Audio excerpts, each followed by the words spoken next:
তুমি পবিত্র না হবা। তাহলে যেই কোরআন ধরবার গেলে পবিত্র হওয়া লাগে, সেই কোরআন তুইয়া মুয়া কোনো কিতাব না। এই কোরআন সম্পর্কে আল্লাহ বলেছেন, অনুনাজ্জিলু মিনাল কোরআনি মা হুয়া শিফাউ ওয়া রাহমাতুল লিল মুমিনিন। আমার সঙ্গে স্লোগানে বলবেন, আমি যে বলো সব সমস্যার সমাধান, আপনারা বলবেন দিতে পারে আল কোরআন সব সমস্যার সমাধান। মা হুয়া শিফাউ ওয়া রাহমাতুল লিল মুমিনিন। শিফা মানে সব সমস্যা। এখন আসেন, এই কোরআনকে সর্বপ্রথম যিনি হেদায়েত স্বরূপ মনে প্রাণে গ্রহণ করেছেন, সেই মহামানবের নাম হলো হযরত ওমর। নামটা খেয়াল থন, নাম কি? ওমর। তিনি কিন্তু আল্লাহ রাসূলকে হত্যা করার জন্য রওনা দিয়েছিলেন, জানা ঘটনা, ঠিক কিনা বলেন? আচ্ছা, হত্যা করবার সরাসরি কি রাসূলের কাছে যাওয়ার পারছিলেন? রাস্তার মধ্যে খবর পেলেন যে তার বোন ভগ্নিপতি কোরআনের দলে ভর্তি হচ্ছে। কোন দলে ভর্তি হচ্ছে? কোরআনের দলে ভর্তি হচ্ছে। তখন নবীর কাছে না গিয়ে বোন ভগ্নিপতির বাড়িতে গেলেন। তাদেরকে এক সময় খুব মারধর করার পরে বললেন যে তোরা কি যেন পড়তেছিলি, আমি একটু শুনতে চাই। মানে শুনেছে, যখন দরজা দাঁড়াছে তখন পড়েছে। কি পড়েছে? ইন্নামাল মুমিনুনা আল্লাযীনা ইযা যুকিরাল্লাহু ওয়াজিলাত কুলুবুহুম ওয়া ইযা তুলিয়াত আলাইহিম আয়াতুহু জাদাতুহুম ঈমানাও ওয়া আলা রাব্বিহিম ইয়াতাওয়াক্কালুন।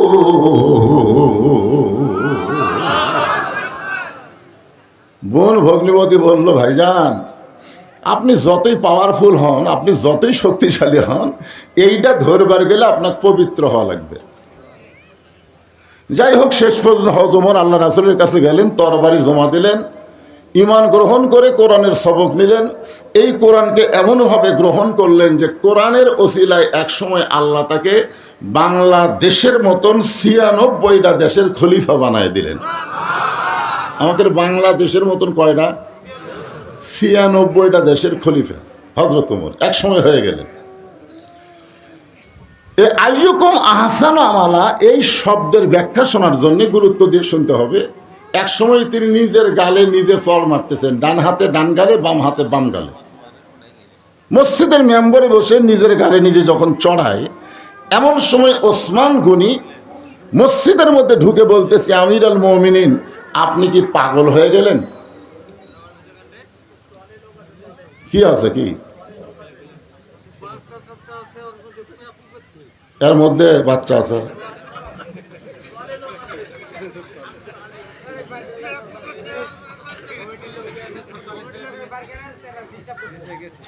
গেছে গেছে, বার হয়ে গেছে। ওসমান গনি বলতেছেন আপনি কি পাগল হয়ে গেলেন?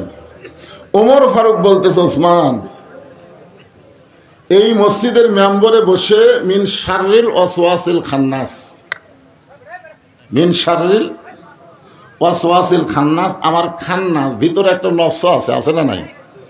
আমাকে ধোকা দিচ্ছে। ওসমান গনি বললেন কি ধোকা? বলে আমার নফস বলতেছে আমি নাকি অর্ধ জাহানের খলিফা। তো ওসমান গনি বলতেছে ঠিকই তো কইছে, বর্তমানে আপনি অর্ধ জাহানের খলিফা। উমর ফারুক বললেন, ওসমান শুধু বর্তমানকে নিয়ে যারা চিন্তা করে এরা ভবিষ্যৎ ভুলে যায়। শেখ হাসিনা বর্তমানকে নিয়ে চিন্তা করে ৪১ সাল বলেছিল, কিন্তু ২৪ সালই যাওয়া লাগছে। জোরে কোন কথা, ঠিক কি না? ভবিষ্যৎ কি হবি এই চিন্তা করে না, বর্তমান খালি কয় কি হনু রে, কি হনু রে। ওমর ফারুক বললেন, তুমি যে অবস্থানে থাকো না কেন, তুমি অতীতের কথা মনে করবে, ভবিষ্যতের চিন্তা করবে। আপনি অতীতে কি ছিলেন, ভবিষ্যতে আপনার কি হবে। বর্তমানে আপনি তো ভালোই আছেন, বর্তমানে ডক্টর ইউনূস আসার পর থেকে মোটামুটি ভালোই আছেন নাকি কন? কিন্তু ভবিষ্যৎ চিন্তা করছেন? হায় হায়, এখন কিছু কিছু লোক বলতেছে নির্বাচনের দরকারই নাই, ইউনূসই থাক। কারণ ভারত যে হারে বাংলাদেশকে আক্রমণ করার হুমকি দেয়, ইউনূস ছাড়া উপায় নাই। জোরে কোন কথা ঠিক না? কারণ ভারতকে বুড়ে আঙ্গুল দেখায় ইউনূস চিনত গেছে, চীন আবার এমন মাল মশলা দিছে, ভারতের মুদি গালত হাত দিয়ে শুয়ে পড়ছে। জোরে কোন কথা ঠিক না? কিন্তু অতীতে হাসিনার মতন একটা খারাপ শাসক ছিল, ভবিষ্যতে আমাদের খবর কি একটু চিন্তা করার দরকার আছে না নাই? জোরে কোন আছে না নাই? হ্যাঁ, খালি বর্তমান নিয়ে থাকলে হবে না তো ভাই জান। ওসমান গনি বললেন, আমির আল মুমিনিন, আপনার অতীতের খবর আমি শুনতে চাই, আপনি অতীতে কেমন ছিলেন? ওমর ফারুক বললেন, অতীতে আমি খালার বাড়িতে রাখালি করতাম, ছাগল নিয়ে মাঠে ময়দানে যাইতাম, সন্ধ্যার সময় যখন ফেরত আসতাম, খালা আমার ছাগলের পাল গুনে 2-4টা কম পড়ে গেছে, আমার কান ধরে বলতো, ওমর কয়টা নিয়ে গেছিলা, কয়টা ফেরত আনলে? আমি আবার দৌড় দিতাম, ওই পাহাড়ি এলাকায় খুঁজে খুঁজে ছাগলগুলো নিয়ে যখন খালারে জমা দিতাম, খালা মাথার চুল ধরে বলতো, ওমর যেই ভুল আজকে করেছো, এই ভুল যদি আগামীকাল করো, তোমার রাখালির চাকরি আমি ক্যান্সেল করে দিব। আমি তখন খালার পা ধরে বলতাম, খালা এ রাখালির চাকরি ক্যান্সেল করে দিলে আমি থাকবো কোথায়, খাবো কি? যে ওমর একদিন রাখালির চাকরি রক্ষা করার জন্য খালার পা ধরে কেঁদেছে, আজকে সেই ওমরকে আল্লাহ অর্ধ পৃথিবীর খলিফা বানাইছে। এটা ওমরের যোগ্যতায় নয়, এটা কেবলমাত্র আল্লাহর কোরআনের ওসিলা। এখন আপনারা বলেন, এ কোরআনের পাওয়ার আছে না নাই? কিন্তু আমাদের বাংলাদেশে আবু জেহেল মার্কা যারা দল করে, তারা মানুষের আইনের মধ্যে পাওয়ার খোঁজে। মানুষের আইনে কোনো পাওয়ার নাই, সমস্ত পাওয়ার হচ্ছে আল্লাহর আইনে। জোরে কোন কথা ঠিক কিনা? আল্লাহর আইনের কেমন পাওয়ার? এই মাইকের সাউন্ড এরকম হয় কেন বাবা? মাঝে মধ্যে জোরে হয়, ভম ভম করে, এরকম হয় কেন? আল্লাহর আইনের কেমন পাওয়ার একটু দেখবেন না? কি দেখার দরকার আছে না? আমরা তো সামনে ভবিষ্যতে হাসিনার মতন ফ্যাসিড যেন না পাই, সব জায়গা হলো শেষ। আগামীতে আমরা একটু কিছু সময়ের জন্য দেখতে চাই আল্লাহর কোরআনের বাংলাদেশ। জোরে কথা ঠিক কিনা? এই জন্য একটু মনোযোগ দিয়ে শোনা লাগবে যে কোরআনের পাওয়ারটা কি। এখন যদি আমরা না বুঝাই, তাহলে আপনারা চিন্তা করবেন, আমার এলাকার কিছু লোক যা বলতেছে, মেয়ে মানুষ হোক, যে কোরআনের দলকজন ভোট দিস না, তোর কিন্তু ঘর থেকে বাড়াবার দিবি না, এমনভাবে ঘরবন্দি করবি। বেয়ান আমাদের যা বলতেছে, খবরদার কোরআনের দলকজন ভোট দিস না, এরা কিন্তু নামাজ কায়েম করবি, আর নামাজ কায়েম করলে তোর 5-7 বেড়া কিন্তু নামাজে বানাবি। এখন এরা চিন্তা করতেছে, তাহলে তো যা আসলো তাই ভালো। হায় হায় রে আল্লাহর বান্দা, নামাজ, ইন্না সলাতি ওয়া নুসুখি ওয়া মাহইয়ায়া ওয়া মামাতি লিল্লাহি রাব্বিল আলামিন। এই নামাজ আপনার জানেনই না, যার কারণে বেনামাজি বুঝবার পারতেছে না। একটা বার যদি বাংলাদেশে নামাজ কায়েম হয়ে যায়, ফালিয়াবুদু রাব্ব হাযাল বাইত আল্লাযী আত'আমাহুম মিন জু'ইন ওয়া আমানাহুম মিন খাউফ। আল্লাহু আকবার। ওই ঘরের মালিকের তোমরা গোলামি করো। 2টা পুরস্কার তোমাকে সাথে সাথে দেওয়া হবে। 1 নম্বর পুরস্কার হলো তোমাদের রিজিকের কোনো পেরেশানি করা লাগবে না, আর 2 নম্বর পুরস্কার হলো ভারত, আমেরিকা, রাশিয়া, ব্রিটেন, ফ্রান্সের কোনো ভয় তোমাদের কলিজার মধ্যে থাকবে না, পুরোপুরি নিরাপত্তা আল্লাহ দিয়ে দিবে। জোরে কোন কথা ঠিক কিনা? এই জন্যে আল্লাহর কোরআনটা কি আমি আপনাকে একটু দেখানোর চেষ্টা করব। আমার মা বোনেরা যারা পর্দা আছেন, আপনাদেরও আলোচনা আছে ইনশাআল্লাহ। হযরত ওমর অর্ধ পৃথিবীর খলিফা হয়ে যে কোরআন তাকে আজকে অর্ধ জাহানের খলিফা বানায় দিয়েছে, তার কোনো যোগ্যতা নাই, একটা রাখালি করতে পারতেছিল না। জোরে কোন কথা ঠিক কিনা? কয়টা ছাগল ঠিক মতো আনবার পারে না, তাই বাংলাদেশের মতন 96টা রাষ্ট্রের খলিফা হয়েছে শুধুমাত্র কিসের ওসিলায়? হ্যাঁ, এখন সেই কোরআনটা দেখতে কেমন আপনারা তো খালি শুনে যাচ্ছেন। 50 বছর সাইদি হুজুর কোরআন শুনেছে। জোরে কোন কথা ঠিক কিনা? এখনো বাংলাদেশের সব বক্তারা কোরআন শোনাইতেছে, কিন্তু আমরা তো কেউ দেখিনি। আগামীতে আমরা দেখার চেষ্টা করতেছি, জোরে কোন ঠিক কি না? এই জন্য আমি আজকেই আপনাদেরকে একটু জানাবার চাচ্ছি কোরআনটা আসলে কি। হযরত ওমর ছদ্মবেশে মদিনার অলি গলি ঘুরতেছেন আল্লাহর কোরআন দেখার জন্যে। হঠাৎ হযরত ওমর দেখতে পায় বিস্তীর্ণ মরুভূমির মধ্যে একজন রাখাল উট আর দুম্বা চড়ায়। হযরত ওমর আল্লাহর কোরআন দেখার জন্য রাখালকে সালাম দিলেন, আসসালামু আলাইকুম রাখাল ভাই, আমার পেটে ক্ষুধা লাগছে, আমি উটের এক পেয়ালা দুধ চাই। রাখাল মুসকি মুসকি হাসে। ওমর ফারুক বললেন, রাখাল আমি তোমাকে সালাম দিলাম, তোমার কাছে উটের দুধ চাইলাম, তুমি উত্তরও দিলে না সালামের, দুধ দিবা কিনা সেটাও বলো না, খালি মুসকি মুসকি হাসো, কারণ কি? রাখাল বলতে, ফতিক তুমি আমার সালাম দিলে আমি সালামের উত্তর দিব না, উটের দুধ চাইলেও তোমাকে আমি দিব না। ওমর ফারুক বললেন, আমার অপরাধ কি? রাখাল বলতেছে, তোমার অপরাধ হলো আগে তোমার পরিচয় দাও, তুমি কোন ওয়ার্ডের কর্মী? হ্যাঁ, তুমি কোন পদে আছো? তুমি কর্মী হসো না সাথী হসো না সদস্য হসো না অগ্রসর কর্মী না রোকন প্রার্থী?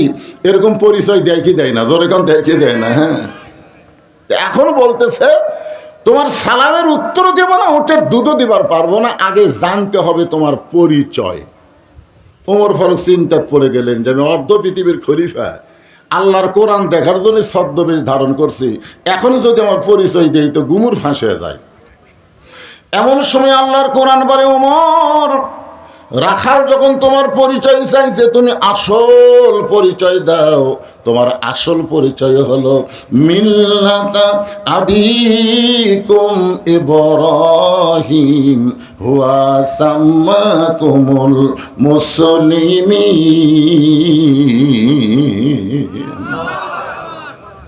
কি পরিচয়? আসল পরিচয় হলো তোমার জাতির পিতা ইব্রাহিম তোমার নাম রেখেছে মুসলমান। তাহলে আমরা এখানে যত মানুষ বসে আছি, আওয়ামী লীগ করেন, বিএনপি করেন, জাতীয় পার্টি করেন, জামাত করেন, তাবলিগ করেন, পীর মুরিদি করেন, আপনাদের আসল পরিচয় কি? আরো জোরে, জোরসে বলুন, জোর হলো না, আরো জোরে। মুসলমান মানে কি? কার কাছে? বুঝে শোনা কম। ওমর ফারুক বললেন, রাখাল আমার পরিচয় যখন শুনবার চাচ্ছ, আমার পরিচয় হলো আমি একজন মুসলমান। রাখাল মুসকে মুসকে হাসে আর বলে, আসল না নকল? ওমর ফারুক বলে, রাখাল মুসলমান তো মুসলমানই, এর মধ্যে আসল নকল কি? রাখাল বলতেছে, আসল মুসলমান যারা হবে তারা চাওয়ার ব্যাপারে সতর্ক থাকবে, আসল মুসলমান জীবন দিবে, কিন্তু রাষ্ট্রপতির কাছে বাঁচার দরখাস্ত লিখবে না। আসল মুসলমান দরকার হলে জীবন দিবে, কিন্তু বাতিলের সঙ্গে আপোষ করবে না। জোরে কোন কথা ঠিক? তুমি যদি আসল মুসলমান হও, তুমি দুধ চাইছো কার কাছে? ওমর ফারুক চমকে উঠছে। চমকে ওঠার কারণ হলো আল্লাহর কোরআন যখন দুনিয়াতে চালু থাকবে, উমর যদি ভুল করে একটা রাখাল পর্যন্ত ভুল ধরবার পারবে। সুবহানাল্লাহ কর না খান। আজকে বাংলাদেশের কোনো জায়গায় আল্লাহর আইন চালু না থাকলে মসজিদে চালু আছে, আছে না নাই? আওয়ামী লীগ, বিএনপি, জাতীয় পার্টি, জামাত ইসলাম, 4 দলের মুসল্লি মসজিদে গেছে, কিন্তু ইমামের মায়ের অসুখ, ইমাম মা হকলে হাসপাতালত গেছে। এখন 4 দলের মুসল্লিরা চিন্তা করতেছে, কে হুজুর যখন নাই কে ইমামতি করবি? তখন আওয়ামী লীগের যাই বলো নেতা, তাই জামাত ইসলামের এক নেতার কাছে বলতেছে, ভাই দেখতেছেন আজকে হুজুর নাই রে, সামনে কে যাবি? তো বলতেছে, ভাই আওয়ামী লীগ আছে, বিএনপি আছে, জাতীয় পার্টি আছে। তখন 3 দলই বলতেছে, আমরা মুসল্লি হবার পারি, তবে ইমাম হবার পারি না। খেলার নাম হ্যাঁ আল্লাহ, কি আইন আল্লাহর ঘরের মধ্যে দেখেন, যোগ্য লোককে সামনে দিচ্ছে, আর বাইরে আসা সারা খাড়া হয়ে পেশাব করে। আমার নেতার চরিত্র চোরের মতন পবিত্র, নামাজ পড়ে না এক ওয়াক্ত। আর আল্লাহর ঘরের মধ্যে গিয়ে দেখতেছে সামনে যাওয়ার উপযুক্তকে, মসজিদে যাদেরকে সামনে দিবেন সমাজেও তাদেরকে সামনে দেওয়া লাগবে। ধরে কোন কথা ঠিক কিনা? এখন মনে করেন ইমাম সাহেব দাওরা পাস, টাইটেল পাস, আসরের নামাজ হলো 4 রাকাত। কয় রাকাত? 2 রাকাতে ইমাম বসেছে, আবার 3 রাকাতে বসে গেছে। বসা লাগবে 2 বার, 2 রাকাত 4 রাকাত। জোরে কোন ঠিক কিনা? কিন্তু ইমাম 3 রাকাতে যেই মাত্র বসেছে, সামনে কাতারের মুসল্লির খেয়াল নাই। সামনে কাতারের মুসল্লি মনে করতে যে হুজুর যা তাই, কিন্তু 3 নম্বর কাতারে এক অটো ভ্যান চলায়, ওই কয় খেলে আসরের নামাজে 2 বৈঠক, 2 রাকাত 4 রাকাত, হুজুর যে 3 রাকাতে বসলো। আল্লাহু আকবার। যে আল্লাহু আকবার কছে, ইমাম মনে মনে কয় টাইটেল পাস, দাওরা পাস রে, তুই যতই লোক মাদে 41 সালের আগে উঠবো না। এই মনে করে ইমাম যদি স্বৈরাচারী হয়ে বসাই থাকে, আপনার মুসল্লি কার পক্ষে যাবেন? ভ্যানালার পক্ষে না নেতার পক্ষে? কেন যাবেন? কারণ মসজিদ কারো বাপের না, মসজিদে কোনো বাপের আইন চলবে না, স্বামীর আইন চলবে না, মসজিদে একমাত্র আল্লাহর আইন চলবে। জোরে কোন কথা ঠিক কিনা? আল্লাহ নবীর তরিকা মোতাবেক ইমামতি কর, সামনে থাক। তরিকা পাল্টাবো তোর বাদ দিয়ে আমরা নতুন নেতা বানাবো। জোরে কোন কথা ঠিক কিনা? মসজিদে আল্লাহর আইন চলবি আর সমাজে চলবি না, এটা কেমন মুনাফিকি? সব লোক মসজিদ আল্লাহ দিয়া বাদ বাকি নিজের নাম রেকর্ড করে নিয়েছে। হুজুর দেখতেছেন ওটা হুজুর আমার, হুজুর ওই সাইড যাতে পুকুর দেখতেছেন ওটা আমার, ওই সামনে যে জমিগুলো দেখতেছেন ওটাও আমার। আসাদু আল্লাহ ইলাহা ইল্লাল্লাহ, নামাজ আসাদু আল্লাহ ইলাহা ইল্লাল্লাহ। আবার বলছে ও দেখতেছেন ওটাও আমার। আর এই সেটা আমার বাপ চাচার। এলাকার মধ্যে পাও দেওয়ার জায়গা কারো নাই। তো সবই যদি তোমাকে হয় আল্লাহর, তখন বলতেছে আল্লাহটা দেখবার গেলে 2 মিনিট হাঁটা লাগবে হুজুর। আল্লাহটা দেখবার গেলে বলে 2 মিনিট হাঁটা লাগবে। 2 মিনিট হাঁটা মসজিদের কাছে যায়, বলতেছে হুজুর এখানে আল্লাহর কিছু ছিল না, আমার চাচা আল্লাহ 10 শতক দান করছে, আর আমরা সবাই মিলে আল্লাহকে একটা ঘর বানিয়ে দিছি হুজুর, এইটুকু আল্লাহর হুজুর। এই ফেরেশতাকায় আল্লাহ, এই দেশের নাম কি? আল্লাহ বলে এটাই তো ফেরাউনের বাংলাদেশ। ছোট্ট হামাক দিছে, বেশি অরা লিছে। আল্লাহর কোরআন যখন চালু হবে, মসজিদ যেমন আল্লাহর, গোটা বাংলাদেশ আল্লাহর হয়ে যাবে। জোরে কোন কথা ঠিক কি না? কথা বলেন। ওমর ফারুক চোখের পানি বের করে বলতেছে, রাখাল ভাই আসলে চাওয়ার ব্যাপারে আমার ভুল হয়ে গেছে। চাওয়ার ব্যাপারে আমার কি হয়ে গেছে? রাখাল বলতেছে, ভুলটা যখন স্বীকার করলে তাহলে আল্লাহ তোমাকে তওবা করার সুযোগ দিয়েছে।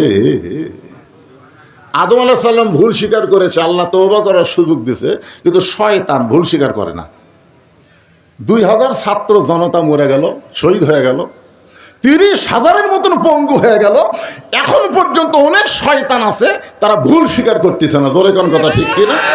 যে শয়তানের মাও ভারতত পড়ে গেছে, ই আরো বড় শয়তান। জোরে কোন কথা ঠিক কিনা? আজও পর্যন্ত আফসোসের কোন কথা মুখ দেবার হয় না। এখন পর্যন্ত এখনো হুমকি মারতেছে। আজও একটা কল ফাঁস হতো, দেখেন, কোনো আফসোস নাই।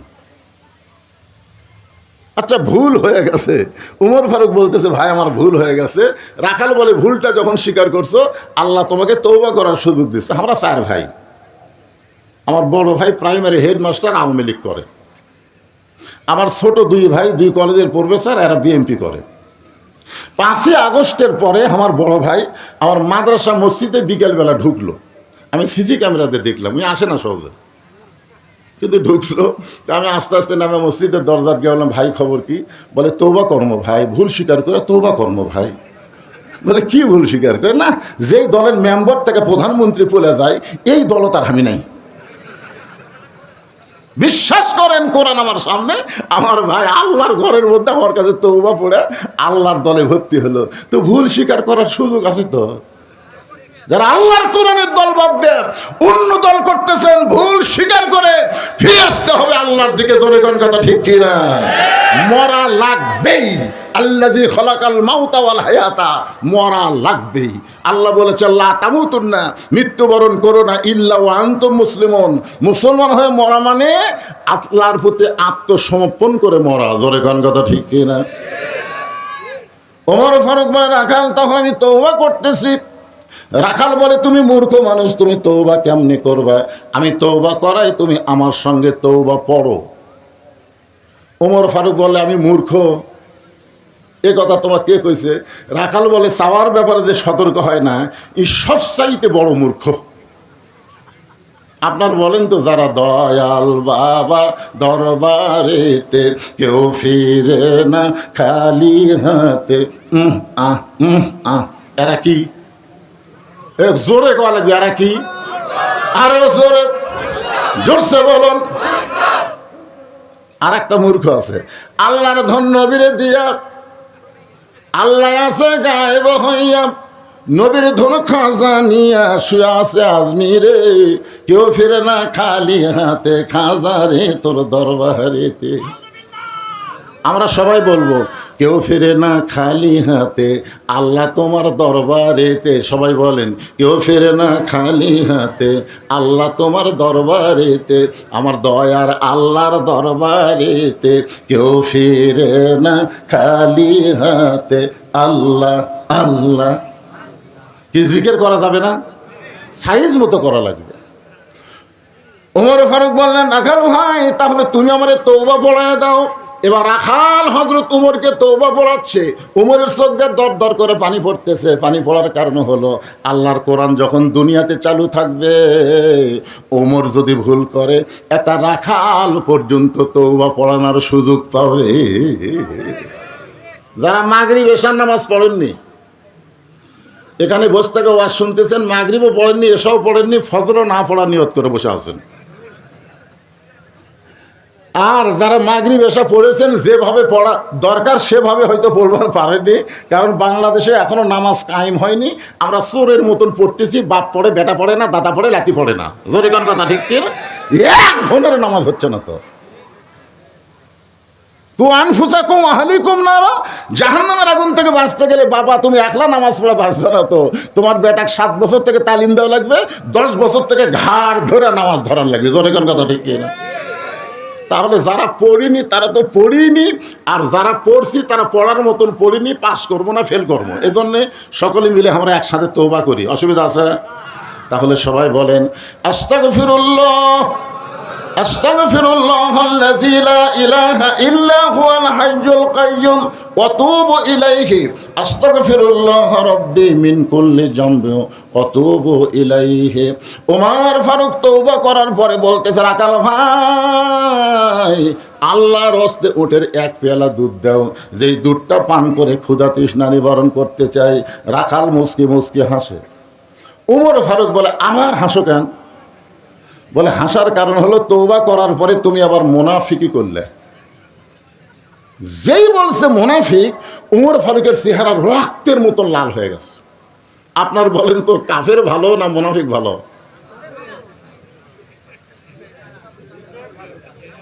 না দুটা খারাপ? ঠিকই আছে রে ভাই। আমি একজনকে বলেছিলাম আওয়ামী লীগ ভালো না বিএনপি ভালো? কি করবেন? আরে পাগলা, এই দুটার মধ্যে তো একটা ভালো আছে, আছে না? না কথা কর না কেন? কাফের থাকবে জাহান্নামের উপরে আর মুনাফিক থাকবে জাহান্নামের তলে। কাফেররা যে পেশাব পায়খানা করবি, মুনাফিক তলে থেকে খাবি। সাহাবীরা বললেন হুজুর এই বদমাইশ মুনাফিক কোন তল থেকে বের হবে? আল্লাহ রাসূল বলেন মুসলমানের মধ্যে মুনাফিকের আবাদ হবে। তাহলে মুনাফিকের আবাদ আমাদের মধ্যেই। সামনে আসছে শুভ দিন, চিন্তা ভাবনা করে নিন। আমার ভোট আমি দিব, যাকে খুশি তাকে দিব, তা চলবি না। আমার ভোট আমি দিব দেখে শুনে বুঝে দেব। জোরে কোন কথা ঠিক কিনা? ওমর ফারুক চেহারা রক্তের মতন লাল করে বলে রাখাল, আমার মধ্যে মুনাফিকের কি দেখলাম? রাখাল বলতেছে লিমা তাকুলু মা লা তাফালুন, লিমা তাকুলু মা লা তাফালুন, তোমার মুখের সাথে মনের মিল নেই। ওমর ফারুক বললেন কেমনে? রাখাল বলতে, তুমি সত্যি করে বলো তো আমি কি উটের মালিক? তুমি সত্যি করে বলো আমি কি উটের মালিক? আমি যদি উটের মালিক হইতাম তুমি আমাকে রাখাল বললে কেন? আর যখন আমাকে রাখাল বলছো তখন তোমার মন বলতেছে আমি উটের মালিক না। আর মালিক বাদ দা রাখালের কাছে আল্লাহর হস্তে চাইলেও রাখাল দিবার পারবি না। যার প্রমাণ আমি নিজে এক টেস্ট থেকে নামছি, ইতিমধ্যে এক লোক দৌড়ে এসে 100 টাকার চকচকা লোট দেখে হুজুর দোয়া করেন। টাকা চকচকা দেখে লোভ হলো, পকেটে থিয়ে বললাম কি দোয়া? হুজুর আমার বইয়ের ঘরে বাচ্চা চাইছে, আল্লাহ যেন একটা পুত্র দেয়। তখন আমি চোখ বন্ধ করে দেখলাম তোর বইয়ের পেটের বাচ্চা পুত্র করবো আমার দোয়া দিয়ে? আমারই 3টা বেটি। ওই তো আর জানে না, বুঝলেন? কিন্তু আমার তো চিন্তা করা লাগবে, কারণ প্রথম মেয়ে হওয়ার পরে আমার বউ কয়েছে ভালো করে দোয়া করবেন আল্লাহ যেন এবার একটা পুত্র দেয়। আমি সেই দোয়া করছি প্রত্যেক নামাজে নামাজে, আল্লাহ একটা নেককার সন্তান দিও, আল্লাহ একটা ছেলে দিও, একটা মেয়ে দিছো আল্লাহ। আবার মেয়ে হলো। বহু বছর পরে আবার চান্স নিলাম ছেলের জন্য, আবার একটা মেয়ে দিছে। তা আমার দোয়া দিয়ে আমার বইয়েরটাই পুত্র হয় না, তাহলে ওরটা হবেই? ওই তো জানে না, আমি তো জানি। আমার খবর, আমার দৌড় আমি জানি না। পকেট থেকে 200 টাকা বের করে দিলাম। হুজুর আমি তো টাকা চাইনি, হুজুর দোয়া চাইছি। আমি পাগলা তুইও যাহানো তাই। পরপর 3টা মেয়ের বাপ হয়েছি। সঙ্গে সঙ্গে লোকটা বলে হুজুর তাহলে আপনারটা আপনি নেন, আমারটা আমাকে দেন। ওরে যখন 100 টাকা দিলাম মারতেছে দৌড়। আমি বললাম কোথায় যাবি? বলে এমন হুজুরের কাছে যাব যার বেটা চাওয়াল আছে। আমি খপ করে হাত ধরে বললাম কোনো হুজুরের কাছে না, কোনো পীরের কাছে না, কোনো বাবার কাছে না। পাবার যদি চাও তাহলে মালিকের কাছে চাও। ইয়া কানাবুদু ও ইয়া কানাস্তাঈন। ইয়া আইয়ুহাল্লাযীনা আমানু ইসতাঈনু বিস-সাবরি ওয়াস-সালাহ ইন্নাল্লাহা মা'আস-সাবিরিন।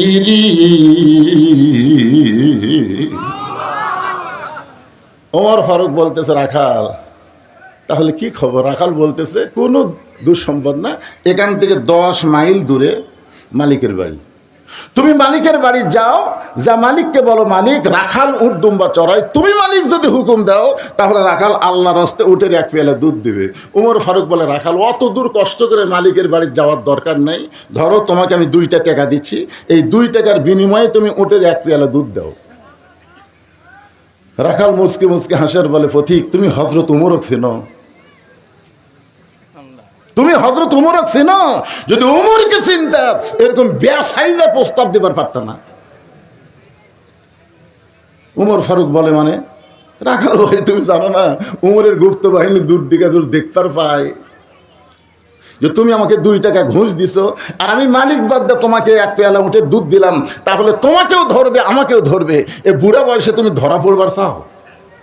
ওমর ফারুক বলে রাখাল ভাই তার একটা কাজ করি, চলো আমরা 2 জন গুহার মধ্যে যাই। এই গুহার মধ্যে গিয়ে তোমাকে গোপনে 2 টাকা দেবো, তুমি গোপনে উটের 1 পেয়ালা দুধ দিবে। উমরের গুপ্ত বাহিনীও দেখতে পাবে না, তোমার মালিকও জানতে পারবে না। রাখাল চিল্লায় বলে ভণ্ড ভণ্ড তুমি ভণ্ড। ওমর ফারুক বলে রাখাল আমার মধ্যে ভণ্ডামির কি দেখলা? রাখাল বলে পথিক ওমরের গুপ্ত বাহিনী যেখানে দেখতে পায় না, আমার মালিক যেখানে জানতে পারে না, রাখালের আল্লাহ সেখানে দেখতে পায়। সঙ্গে সঙ্গে হযরত তোমার মারছে দৌড়। এক দৌড়ে পাহাড়ের পাদদেশে গিয়া 2 রাকাত নামাজ পড়ে আল্লাহর কাছে কাঁদতেছে আর বলতেছে আল্লাহ তোমার কোরআন এত সুন্দর, তোমার কোরআন এত সুন্দর। তোমার কোরআন যখন দুনিয়াতে চালু থাকে তখন কেউ না দেখলেও আল্লাহ দেখে, এ বিশ্বাস মুমিনের অন্তরে থাকে। সুবহানাল্লাহ। এই কোরআন যখন চালু থাকবে তখন কেউ না দেখলেও কে দেখবে? আল্লাহ। তখন আমি রাখালকে দেখি নাই, রাখালের ভিতরে তোমার কোরআনের আমল দেখতে পাই। আল্লাহ তোমার কোরআন এত সুন্দর। ওমর ফারুক যখন কাঁদতেছে এমন সময় রাখাল পিছনে গিয়া বলতেছে যতই কান্দো উটের দুধ দেওয়া গেল না। ওমর ফারুক বলে রাখাল ভাই উটের দুধের কোনো দরকার নেই, বরং তোমার কাছে আমি জানতে চাই, তুমি না দেখা আল্লাহকে কলিজার মধ্যে জায়গা দিয়ে তুমি যে আল্লাহর কোরআন অনুযায়ী চলতেছো, আহসানু আমালা, সুন্দর আমল করতেছো, এর বিনিময়ে তোমার চাহিদা কি? একটা চাহিদা আছে না নাই? আল্লামা সাঈদী হুজুরের চাহিদা কি? তাকে বহুবার বলা হয়েছিল এই কথাগুলো বাদ দেন, আপনি ধর্মমন্ত্রী হন, আপনি কি হবেন, সব পদ দেওয়া হবে। তিনি একটা কথাই বলেছিলেন, সব বর্জন করব, আল্লাহ নবীর হক কথা বাদ দিব না। জোরে কোন কথা ঠিক কি না? 13 বছর জেলের মধ্যে থুলো, তারপর জেল থেকে বের করে হাসপাতালে হত্যা করলো। তার চাহিদা কি? চাহিদা কত? চাহিদা নাই। ওয়াজ করে সিরাজগঞ্জ রোডে আইসিস, টাঙ্গাইলের চমচম দিয়া। আমার বউ রাত তখন 1:30 বাজে মোবাইল করে বলতেছে, হুজুর খবর কি? আমি বললাম রোডে আইলাম, আজকে 2 কেজি টাঙ্গাইলের চমচম কিনছি। বউ বলতেছে বাড়ির যান আসেন না। আমি বললাম কেন? বলে সন্ধ্যা থেকে পুলিশ খুঁজতেছে। পুলিশ খুঁজতেছে, আপনি আজকে বাড়িতে আসেন না। চিন্তা করলাম বাচ্চা কাচ্চার জন্য মিষ্টি কিনলাম, বাড়ির যাবার দেবে না, কি করি? শ্বশুরকে কল করলাম, আব্বাজান। আমার শ্বশুর বলতেছে হঠাৎ এত রাত্রে মোবাইল? আমি বললাম আজকে একটু আপনার বাসার যাবার চাই। শ্বশুর বলতেছে দরকার নাই, কারণ তোমাকে পুলিশ খুঁজতেছে। বন্ধু বান্ধব খেয়েও বাড়িতে জায়গা দিল না, গাড়ি জঙ্গলের মধ্যে থুয়ে আলুর বাগড়ের মধ্যে কম্বল পরে ঘুম পারলাম। চাহিদা কি? কি চাহিদা? ওমর ফারুক বলে রাখাল, রোদের মধ্যে উর্দুম্বা চড়াও, তোমার ভালো কোনো বাড়ি নাই, ভালো কোনো চাকরি নাই, ভালো কোনো খাওয়া নাই, এরপরেও তুমি আল্লাহর কোরআন অনুযায়ী চলতেছো, তোমার চাহিদা কি?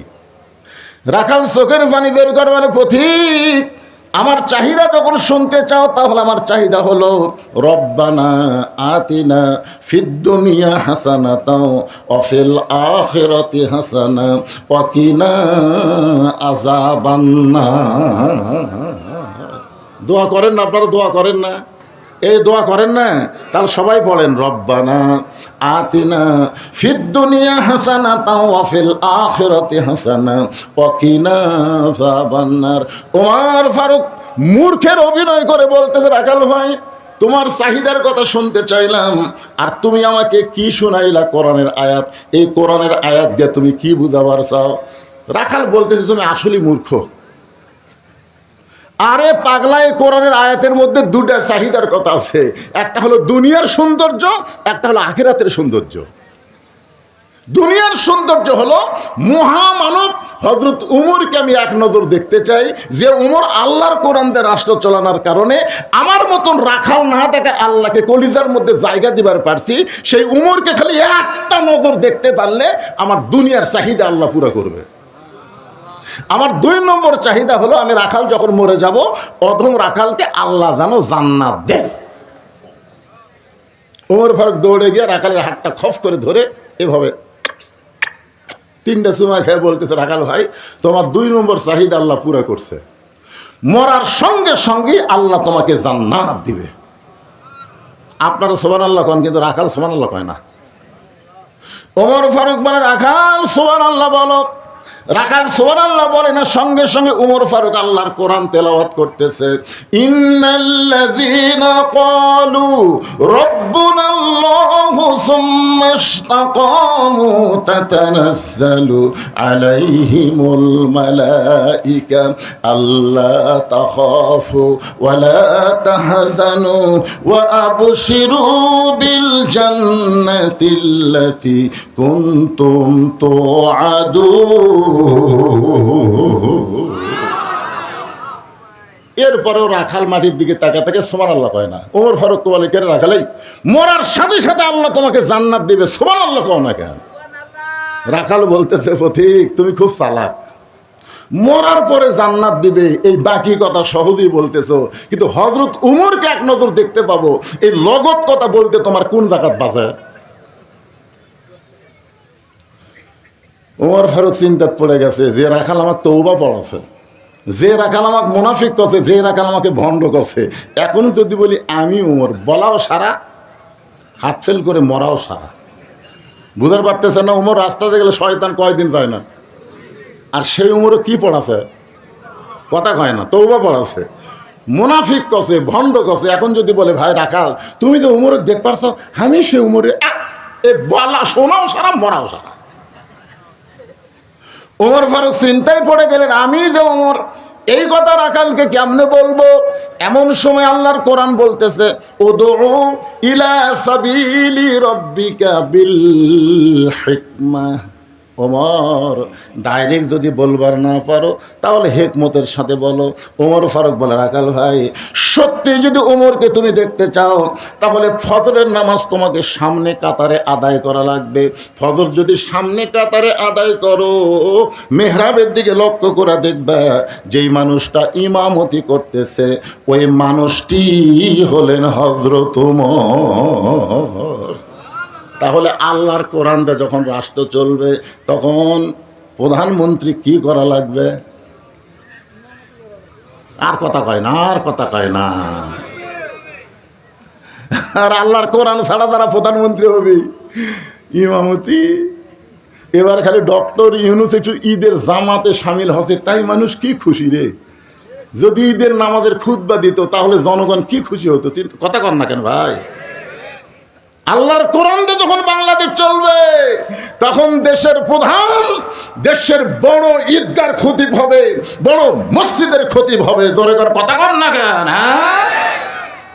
খতিব হলে কি হবে? অর্ধ পৃথিবীর খলিফা হযরত ওমর খতিব খুতবা দিচ্ছে, মাঝখান থেকে একজন দাঁড়ায় বলতেছে বন্ধ করেন, খুতবা বন্ধ করেন। ওমর ফারুক বললেন বন্ধ কেন? বলে আমাদেরকে খাটো পাঞ্জাবি দিয়ে আর আপনি লম্বা জুব্বা করে খুতবা দিচ্ছেন। যতক্ষণ পর্যন্ত জুব্বা কেমনে লম্বা হলো এটা না বলবেন ততক্ষণ খুতবা শুনবো না। বাংলাদেশের মতন ৯৬টা দেশের খলিফা, আল্লাহর কোরআন দিয়ে রাষ্ট্র চলে, একটা মুসল্লি পর্যন্ত খুতবা আটকা দিছে। এটাই হলো আল্লাহর কোরআন। জোরে কোন কথা ঠিক কিনা? ওমর ফারুক বললেন, রাখাল সত্যি যদি ওমরকে দেখতে চাও তাহলে ফজরের নামাজ তোমাকে সামনে কাতারে আদায় করা লাগবে। ফজর যদি সামনে কাতারে আদায় করো, মেহরাবের দিকে লক্ষ্য করে দেখবা যেই মানুষটা ইমামতি করতেছে ওই মানুষটি হলেন হযরত ওমর। রাখাল বলতেছে, ভাইজান আমি মসজিদের বারান্দায় নামাজ পড়ি, আমি মসজিদের ভিতরে ঢোকার সাহস পাই না। মসজিদের মধ্যে দামি দামি সাহাবি, ওই দামি দামি সাহাবির মধ্যে আমি একটা রাখাল কেমনে যাই? মসজিদের মধ্যে একটু মনোযোগ দিয়ে শুনবেন, বিরক্ত হচ্ছেন? আমি হলাম একজন রাখাল, ইনাদের মধ্যে একটু কমিটির মধ্যে একটু চিন্তা হচ্ছে। সে চিন্তাটা কি আমি বুঝতে পারছি। আমি কিন্তু কানা বক্তা লই, আমার কিন্তু চোখ আছে।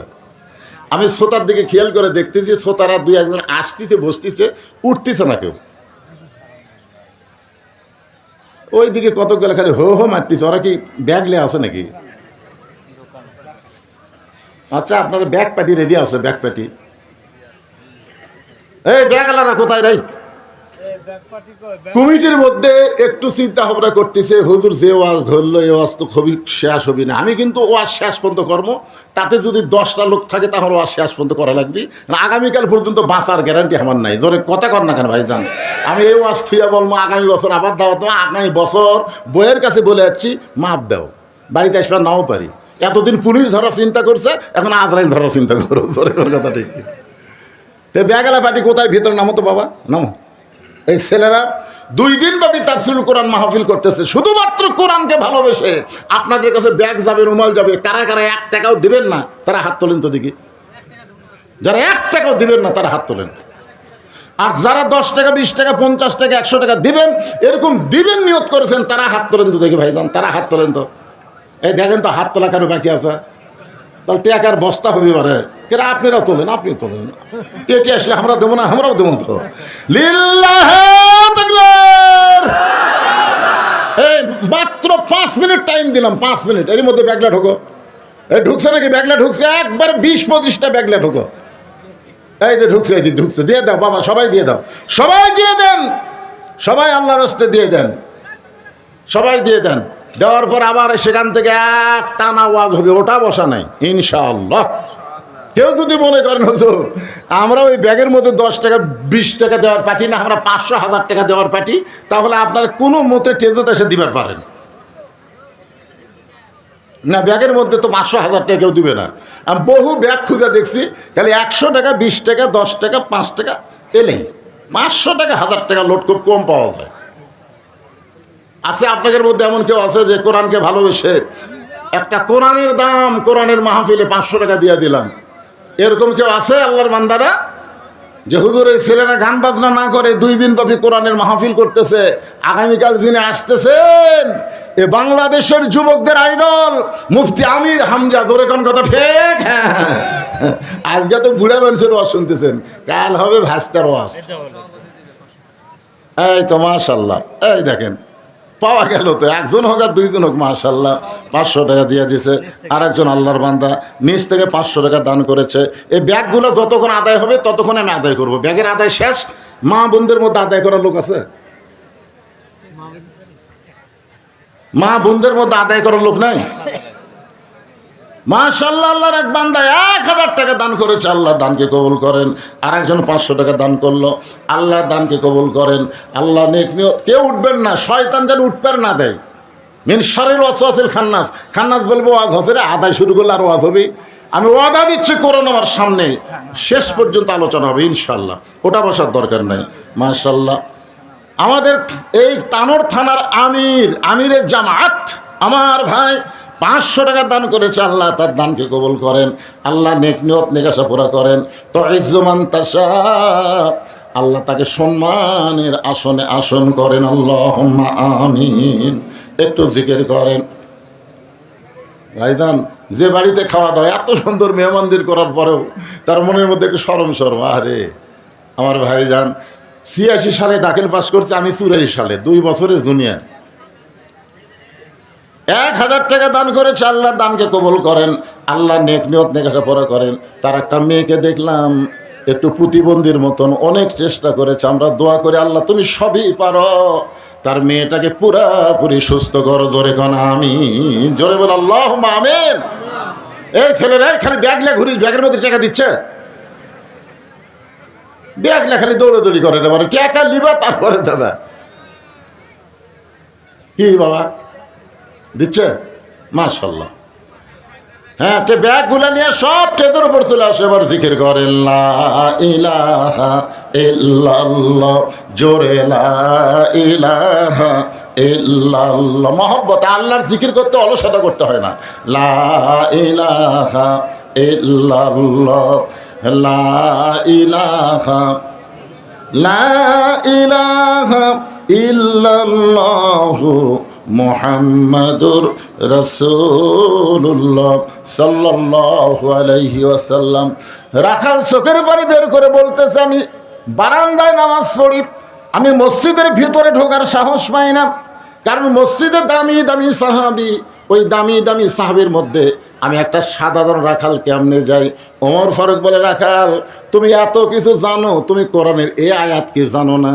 ইন্না আকরামাকুম ইনদাল্লাহি আতকাকুম, ওই ব্যক্তি সবচাইতে দামি হয় যার কলিজার ভিতরে আল্লাহর বেশি ভয়।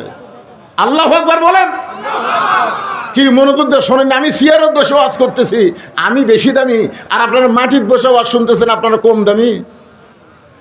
অনেক বক্তাকে আল্লাহ ধাক্কায় ধাক্কায় জাহান্নামে দিবে, অনেক শ্রোতাকে আল্লাহ বিনা হিসাবে জান্নাত দিয়ে দিবে।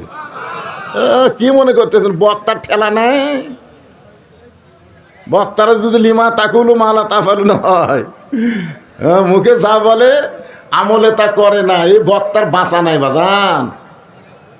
চিন্তা করে দেখেন, উমর ফারুক বললেন, রাখাল ইন্না আকরামাকুম ইনদাল্লাহি আতকাকুম, ওই ব্যক্তির সবচাইতে দামি হয় যার কলিজার মধ্যে আল্লাহর বেশি ভয়। সত্যিই যদি উমরকে দেখতে চাও তাহলে তোমাকে ফজরের নামাজ সামনে কাতারে আদায় করা লাগবে।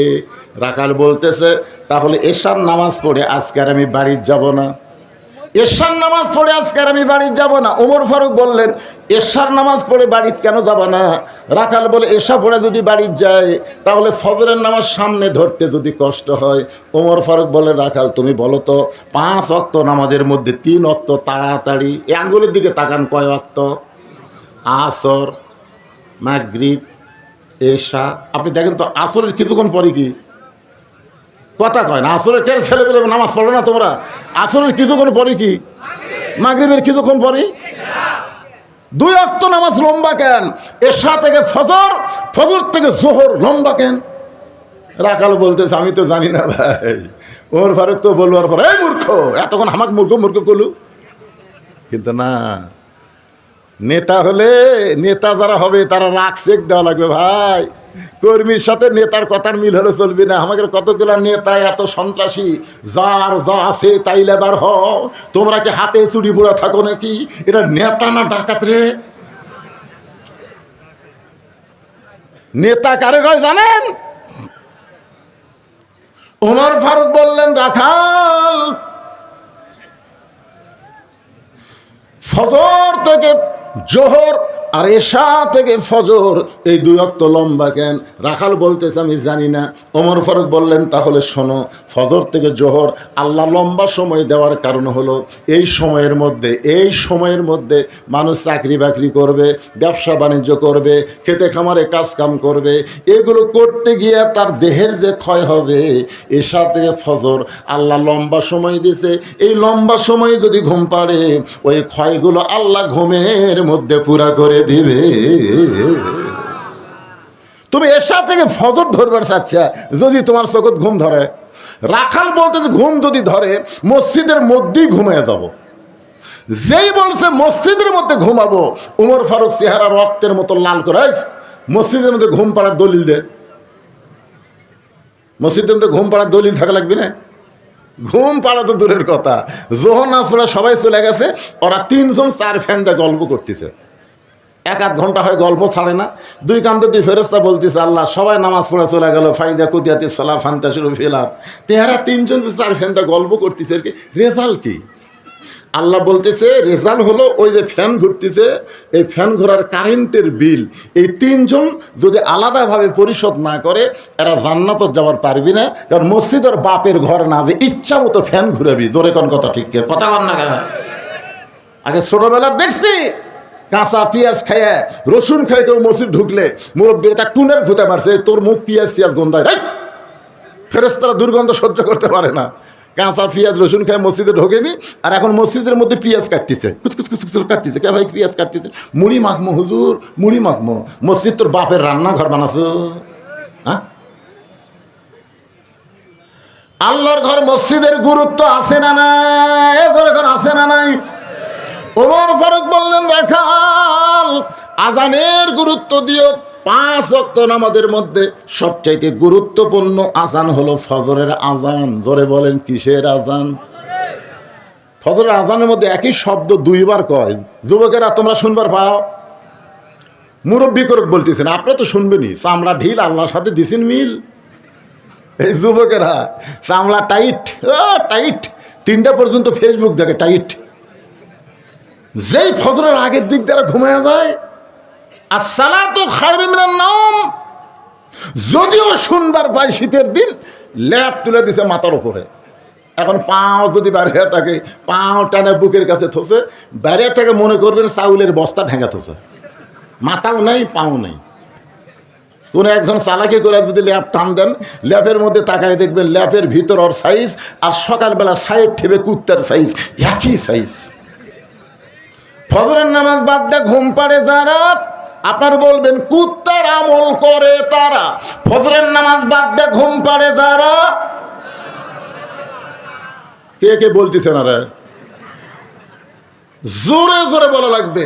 যে বলো ফজরের নামাজ বাদ দিয়ে ঘুম পাড়ে যারা, কুত্তার আমল করে তারা। ফজরের নামাজ বাদ দিয়ে ঘুম পাড়ে যারা, লালপুর এ ওয়াজটা আমি লালপুর করছি, বুঝলেন? ফজর নামাজ বাদ দিয়ে ঘুম পাড়ে যারা, কুত্তার আমল করে তারা। ভাই কেবল এই মিছিল করার সাথে সাথে 4-5টা কুত্তে আসে, ওই সাইডে গেলে করে। যেরকম মুয়াজ্জিন আযান দিলে কতগুলো কুত্তে কাম করে না? আমি চিন্তা করলাম কে রে, কি ভুল করলাম, কুত্তে কাম করে। আমি তারপর চিন্তা করলাম সুম্মা রাদাদনাহু আসফালা সাফিলিন। ও রে, তাই তো রে। আমি তখন আবার স্লোগান পাল্টায় বললাম, ফজরের নামাজ বাদ দিয়ে ঘুম পাড়ে যারা, কুত্তার চাইতেও খারাপ তারা। যেই কছে কুত্তার চাইতেও খারাপ তারা, কুত্তা দৌড়। কুত্তা কছে এইবার ঠিক ওয়াজ করছো। হে সুম্মা রাদাদনাহু আসফালা সাফিলিন। এরা জন্তু জানোয়ারের চাইতো জঘন্য। এই ফজর নামাজ কেউ যদি বাড়ি পড়ে তার মধ্যেও মুনাফিকি থাকবে। জোরে কোন কথা ঠিক কিনা? ওমর ফারুক বললেন, রাখাল আজানের গুরুত্ব দিও। এতদিন রাখাল নামাজ পড়ছে বারান্দায়, কিন্তু আজকে নামাজ পড়বে সামনে কাতারে। যেই মাত্র মুয়াজ্জিন আজান দিয়েছে, রাখাল খুব জোরে সোরে মসজিদের বারান্দায় এসে বলতেছে, ও বারান্দা, আজকের মতো আমাকে মাফ করে দে, শুধু দেখার জন্য আমি ভিতরে ঢুকতেছি, আজকের জন্য আমাকে মাফ করে দে। যারা বারান্দাত নামাজ পড়ে তাকে কিন্তু আলাদা একটা বৈশিষ্ট্য আছে, এরা সবার শেষে এসে আগে যাবি। জোরে কোন কথা ঠিক কিনা? রাখাল মসজিদের মধ্যে ঢুকতেছে। ভাইজান একটু গুরুত্বপূর্ণ আজ মনোযোগ দিয়ে শোনেন, ঢোকারও নিয়ম আছে না নাই? মসজিদের মধ্যে ঢুকতে গেলে কোন পায়ে? আওয়ামী লীগ যদি করেন কোন পায়ে? দল করেন বামপন্থী, ঢুকলেন ডান পাও। তার মানে বোঝা গেল আপনি নিজেই জানেন সব জায়গায় বামপন্থী চলবে না।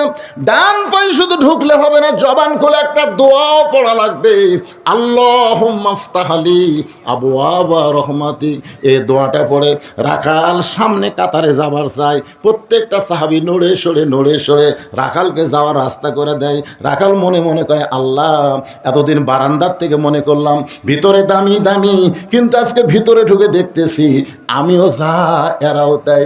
ভিতরে না ঢুকলে বোঝা যায় না, ইসলামের ভিতরে ঢুকলে বুঝবেন প্রত্যেকটা মুসলমান ভাই ভাই। জোরে কোন কথা ঠিক কি না? এই জন্য আল্লাহ বলেছেন, উদখুলু ফিস-সিলমি কাফা। ভিতরে না ঢুকলে বোঝা যাবে। এসপি সাহেব সামনে কাতারে দাঁড়াইছে, একটা মুসল্লি না হলে কাতার পুরা হচ্ছে না। এসপি কয়, কাতার পুরা হচ্ছে না, দেখি কোনো মুসল্লি আছে কিনা। তাকায় দেখে মসজিদের দরজার চৌকিদার খাড়া হয়ে আছে। কে খাড়া হয়ে আছে? ডাকতেছে, আয়। চৌকিদার বলে, না স্যার, আপনি এসপি, আমি চৌকিদার। এসপি কয়, পাগলা, তুই চৌকিদার, আমি এসপি, ওটা বাইরের কথা, ভিতরের কথা তা লয় রে, আয় আয়। বারবার এসপি বলার পরে চৌকিদার ভিতরে ঢুকছে, কিন্তু সামনে আসে না। এসপি কাতার ছাড়িয়া দেয়। চৌকিদার কয়, কেরে তোকে ডাকে আহিস না কেরে? এই সামনে কাতারে এসপির কাছে খাড়া করে বলতেছে, তোর পায়ের গোড়ালি আমার পায়ের গোড়ালি মিল কর। এসপি গোড়ালির সাথে চৌকিদারের গোড়ালি। চৌকিদার বলে, স্যার, খালি পায়ে থাকি, বেতন কম, গোড়া ফাটা স্যার, আর আপনার পায়ের গোড়া তেল তেলা, যদি ঘষ্টন লাগে। পাগলা, তুই আর আমি ভাই ভাই, গোড়ালি ফাঁক করার কোনো যোগ্যতা নাই। চৌকিদার মনে মনে কয়, আল্লাহ রে, ভিতরে এত শান্তি, এটা তো বাইরে থেকে বোঝা যাবে না। আজকে বেনামাজিকে বলতেছি, বেপর্দাকে বলতেছি, বাহির থেকে কে কি বললো ওইটা শুনবেন না। ইসলামের ভিতরে, কোরআনের ভিতরে চলে আসেন, মহা শান্তি আল্লাহ দান করবে। জোরে কোন কথা ঠিক কিনা? কে কি বলে সেটা শুনবেন না, ভিতরে কি শান্তি। চৌকিদারকে এসপি আমি দুই ভাই, সুবহানাল্লাহ কবেন না? রাখাল যাইতে যাইতে একেবারে সামনে কাতারে মেহরাব বরাবর। উমর ফারুককে দেখতে যেন সহজ হয়, এজন্য মেহরাব বরাবর প্রথম কাতারে দাঁড়ায় রাখাল 2 রাকাত সুন্নত নামাজ পড়েছে। মসজিদের মধ্যে ঢুকে ফজরের আগে 2 রাকাত সুন্নত আছে না নাই? আপনারা পড়েন? 2 রাকাত সুন্নত নামাজ পড়ে রাখাল চুপটি করে বসে গেছে। এমন সময় এক মুসল্লি মসজিদের মধ্যে ঢুকে দেখে জায়গা নেই। এমন সময় এক মসজিদের মধ্যে ঢুকে দেখে জায়গা নেই। কিরে, আমার জায়গাতে কে বসলো রে? মানে নামাজ পড়ে কোথায়? বারান্দাত। আজকে আসি এমন জায়গায় বসিছে, ওই জায়গাতে একটা সাহাবী বসতো। সাহাবীর নাম হলো ওসমান গনি। জোরেকার নাম কি? ওসমান গনি বলতেছে, আমার জায়গাত। আপনারা বলেন তো, ইমামের জায়গা নির্দিষ্ট আছে, মুসল্লির কোনো জায়গা নির্দিষ্ট আছে? তাহলে ওসমান গনি কেমনে বলে যে আমার জায়গা?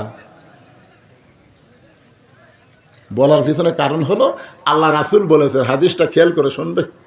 আল্লাহ রাসূল বলেছেন, আমি যখন ইমামতি করব, আমি বরাবর যিনি পিছনে দাঁড়াবে তার নাম আবু বকর। আবু বক্কর যখন ইমামতি করবে, আবু বক্কর বরাবর যিনি পিছনে দাঁড়াবে তার নাম হলো ওমর।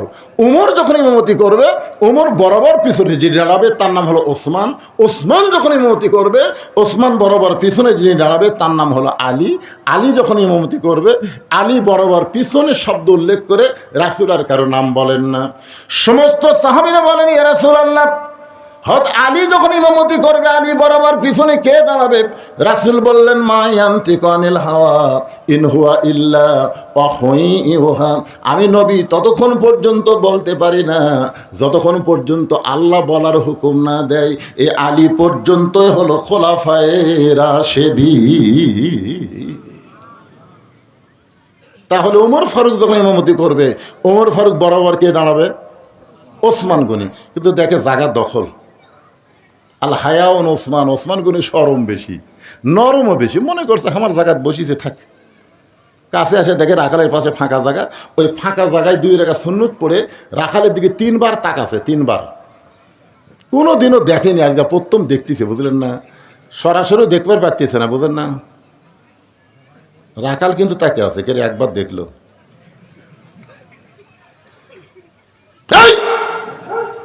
মূর্খ মানুষ।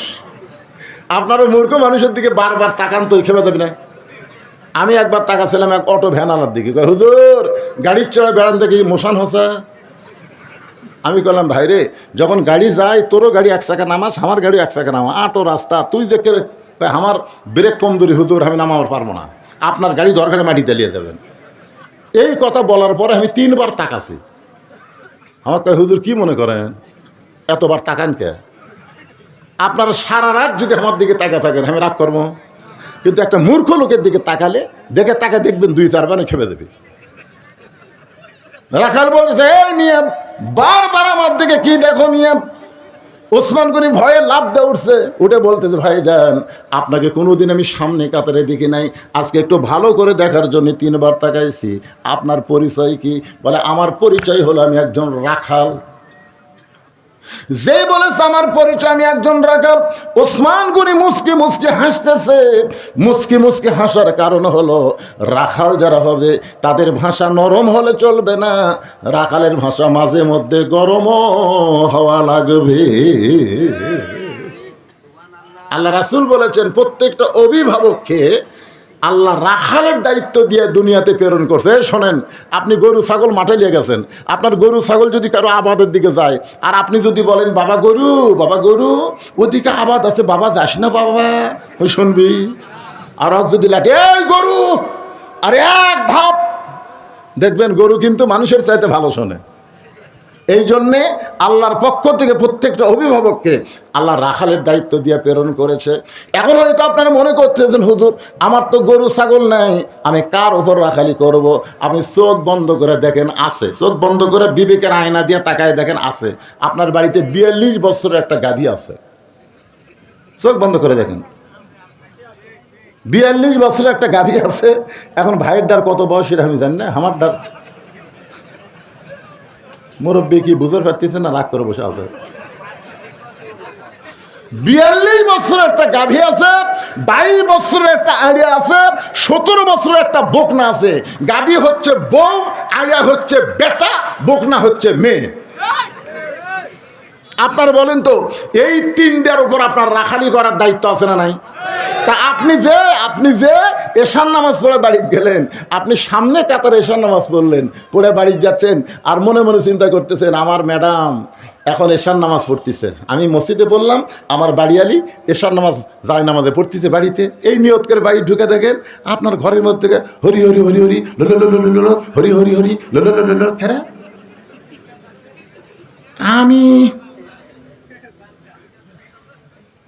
আমি নামাজ পড়লাম মসজিদে, আমার বাড়ি হরি হরি, ঢুকে দেখেন আপনার ম্যাডাম 42 বছরের গাভী স্টার জলসা দেখতেছে। তাহলে আপনি কি রাখালি করবেন? এই সময় আপনি কি রাখালি করবেন? কি কোন রাখালি করার দরকার কথা কোন আছে না নাই?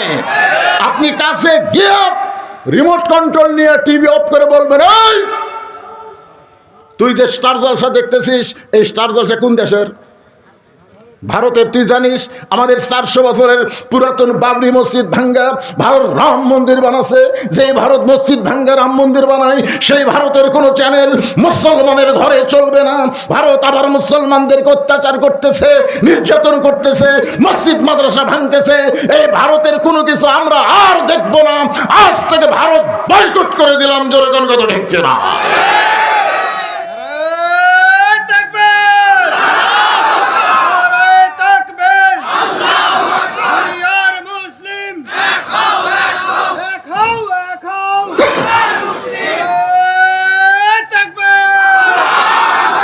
আপনার বউকে যদি আপনি বাবরি মসজিদের কাহিনীটা ঠিক মতো শোনার পারেন, বিশ্বাস করেন মেয়ে মানুষের মন খুবই নরম, ওই আর জীবনে ভারতের চ্যানেল দেখবি না। রাখালি করছেন? আপনার ছেলে যে 22 বছরের ছেলে স্কিন প্যান্ট পরে, এত টাইট প্যান্ট পরে পরে কলেজে যায়। ছেলে আপনি 9টার সময় কলেজে গেল, সন্ধ্যার সময় বাড়িতে আসলো, এত টাইট ফুল প্যান্ট। আপনি কি কোনোদিন রাখালি করছেন? কে রে বাবা? এ বাবা শোনো, মুসলমানের বেটা কাপড় থাকবে টাকনুর উপরে আর পরবা নাভির উপরে, নাভির উপর থেকে টাকনুর উপর। জোরে কোন কথা ঠিক কিনা? আর এত টাইট ফুল প্যান্ট পরছো, এই ফুল প্যান্ট পরে তুমি কি 9টার থেকে সন্ধ্যা পর্যন্ত পেশাব করনি? এটা রাখালি করতেছেন। লোকমান তার ছেলের সাথে রাখালি করছে, এই জন্য আল্লাহ কোরআন একটা সূরা দিয়েছে লোকমান। পিতা হয়ে আপনি বলতেছেন আচ্ছা ঠিক আছে বাবা, তুমি এই ফুল প্যান্ট পরে পেশাব কেমনি করলে? সুন্দর করে বলবেন, আব্বু আমি তো এটা পরে বসবার পারিনি। তো কেমনি করলে? খাড়া হয়ে করছে আব্বু। তো খাড়া হয়ে পেশাব করলে কয়বার করছে? সকাল থেকে সন্ধ্যা পর্যন্ত 3বার করছি। তা 3বার পেশাব করে পানি পানিও লিছি, টয়লেট লিছি। বাপ বলতেছে পাগলা, পেশাব করে দাঁড়ায় পেশাব করে পানি নিয়ে তুমি মনে করছো পেশাব শেষ, এই মনে করে চেন টানছো, তারপরে কমপক্ষে 3 ফোঁটা পেশাব তোমার কাপড় পড়ছে। কারণ দাঁড়ায় পেশাব করলে পেশাব পুরোপুরি নিংড়ে না। কথা কন ঠিক কিনা? তো তুই 3 ফোঁটা, 3বার 3 থেকে 9 ফোঁটা, তো 9 ফোঁটা পেশাব যে তোমার ফুল প্যান্টের আন্ডার প্যান্টে পড়লো, ওই পেশাব শুকে যায় কি হলো? ওই পেশাব শুকে যায়, ওটি আবার জীবাণু হলো। এই জীবাণু দিয়ে তোমার ওই পেশাবের ছিদ্রতে ভিতরে ঢুকলো, কিছুদিন পরে তোমার যৌবন শক্তি নষ্ট হবে, আগা মোটা গোড়া চিকন হবি, তোমার সাথে কেউ বিয়ে দিবি? হাসতেছেন কেন? ইন্ডিয়ার হারবাল খাবেন? আপনার ছেলেকে 22 বছরের ছেলেকে আপনি এইভাবে সুন্দর করে রাখালি করে বুঝাই দিবেন। মুসলমানের সন্তানকে 7 বছর থেকে তালিম দেওয়া লাগবে, 10 বছর থেকে নামাজ ধরার লাগবে। যদি নামাজ ধরাবার পারেন, ও আর টাইট ফুল প্যান্ট কোনোদিন পরবে না। ধরে কোন কথা ঠিক কিনা? এখন 17 বছরের বকনা মানে আপনার মেয়ে। আপনার মেয়েকে আপনি মুসলমান হিসাবে কি তৈরি করবেন? ফাতেমা তৈরি করবেন না পরিমণি তৈরি করবেন? বাবা হিসাবে আপনার দায়িত্ব গ্রহণ করা দরকার। যদি আপনি ফাতেমা তৈরি করেন, আল্লাহ রাসূল বলেছেন সাইদাতুন নিসাই আহলুল জান্নাহ ফাতেমাতুজ জোহরা, আমার ফাতেমা জান্নাতি নারীদের নেত্রী হবে। একদিন নবী ফাতেমার কাছে গিয়ে বললেন, ফাতেমা তুমি কি কখনো মনে করেছো তোমার বাবা আল্লাহর নবী বলে তুমি জান্নাতে যাবা? ফাতেমা বলতেছে, বাবা আমার বাবা শুধু আল্লাহর নবী না, আমার বাবা হলো বিশ্ব নবী। আমার বাবা হলো বিশ্ব নবী, আর বিশ্ব নবীর মেয়ে হওয়ার কারণে আল্লাহ কি আমাকে জান্নাত দেবে না? রাসূল হাত ধরে বললেন, ফাতেমা নবীর মেয়ে হওয়ার কারণে তুমি জান্নাতে যাবার পারবা না। জান্নাতে যদি যাবার চাও তাহলে জান্নাতের আমল করে তোমাকে জান্নাতে যেতে হবে। ফাতেমা বললেন, বাবা মেয়েদের জন্য জান্নাতের আমল কি বাবা? রাসূল বললেন, মাত্র 4টা আমল করবা। 1 নম্বর হলো নামাজ, 2 নম্বর রমজান মাসে রোজা, 3 নম্বর সতীত্বের হেফাজত পর্দা করা, আর 4 নম্বর স্বামীর কথা মতো চলা। এই 4টি আমলের মধ্যে পর্দাটা হলো সবচাইতে গুরুত্বপূর্ণ আমল ফাতেমা। এই পর্দার মধ্যে যদি থাকতে পারো, বাকি 3টা আমল আল্লাহ তোমার জন্য সহজ করে দিবে। আমার মা বোনেরা যারা পর্দার অন্তর আছেন গো মা, কেউ যদি আপনাদের বলে কোরআনের দল ক্ষমতাত গেলে পর্দার মধ্যে রাখতে হবে। আল্লাহ কোরআনে বলেছেন, অকরনা ফি বুয়ুতিকুন্না ওয়ালা তাবাররাজনা তাবাররুজাল জাহিলিয়াতিল উলা। যে মেয়েরা পর্দার মধ্যে থাকবে, ওই মেয়েদের আকাঙ্ক্ষা আল্লাহ দূর করে দেয়। ওই মনের মধ্যে পর্দায় থাকলে শান্তি হয়, যেই জিনিসটা হাতে পাবে 10কে আল্লাহ 100 বরকত বানায়া দেবে। ধরে কারণ সুবহানাল্লাহ। ওই মেয়েটা পরপুরুষের ওপর কোনোদিন লালায়িত হবে না, পরকীয়া প্রেম চলবে না, স্বামী স্ত্রীর মধ্যে আলাদা জান্নাতে একটা মহব্বত হবে। হুন্না লিবাসুল লাকুম ওয়া আনতুম লিবাসুল লাহুন্না। স্বামী হলো বিবির পোশাক, বিবি হলো স্বামীর পোশাক। পুরুষের দরকার তার বউকে পর্দায় রাখা, আর মেয়ের দরকার সবসময় পর্দার মধ্যে থাকা। এই পর্দার মধ্যে যদি মা থাকতে পারেন, ফাতেমার সঙ্গে আল্লাহ জান্নাত দিবে। গভীর রাত্রে ফাতেমাকে হযরত আলী কবর দেওয়ার পরে আল্লাহকে বলতেছে, আল্লাহ এই ফাতেমার পর্দা কবুল করে নাও। এই দোয়া করার পরে তাকায় দেখে সামনে কয়েকটা পুরাতন কবর দেখা যায়। এই মাত্র ফাতেমার নতুন কবর দেখতে পাই না। হযরত আলী জান্নাতুল বাকি দৌড়ায় বলে, ফাতেমার কবর, ফাতেমার কবর। কে যেন বলতেছে, আলী রে, ফাতেমা পর্দা নিশি, আমি আল্লাহ জোহরা ডিগ্রি দিয়া ফাতেমার কবরটাকে কিয়ামত পর্যন্ত পর্দা করে দিয়েছি। ওসমান গনি বললেন, ভাইজান আপনাকে কোনোদিন দেখিনি তো, এই জন্যই 3 বার দেখছি ভাই। রাগ করছেন? রাখাল বলতেছে, রাগ তো একটু হসেই, তো কোনোদিন দেখিনি আজকে প্রথম কাতারে, কারণ কি? রাখাল বলতেছে, আমি বারান্দাত নামাজ পড়ি ভাই, আজকে বেকায়দা দেখার জন্য আসছি। আজকে দেখা হয়ে গেলে এই কষ্ট করে আমি আর এই জায়গাতে আসবো না, কারণ বারান্দাত নামাজ পড়ার মধ্যে যে মজা আছে সামনে কাতারও ছেড়ে নেই। যারা বারান্দাত পড়ে তারা জানে, নামাজ পড়ে শেষে এসে আগে যায়, সামনে কাতারে পড়লি এই যেই বার হবে দেখে দেখে এই নিয়ত করে ফেলা দিয়েছে 2-4 জন, আর কে রে কোন দিক দিয়ে যাই রে। এখন সেই জন্য মসজিদ আবার তোজে লাঠি কি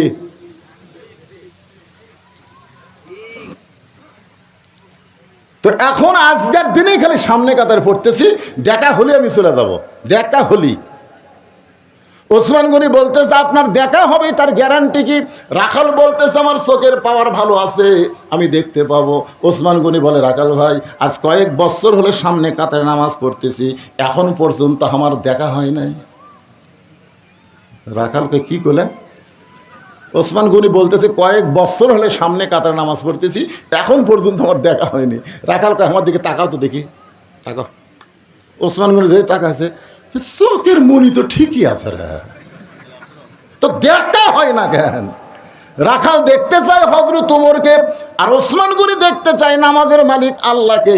আল্লাহ রাসূল বলেছেন, বুখারী শরীফের কিতাবুল ইহসান হাদিসটা পড়েন, আনতাবুদুল্লাহ কাআন্নাকা তারাহু ফাইন লাম তাকুন তারাহু ফাইন্নাহু ইয়ারাকা।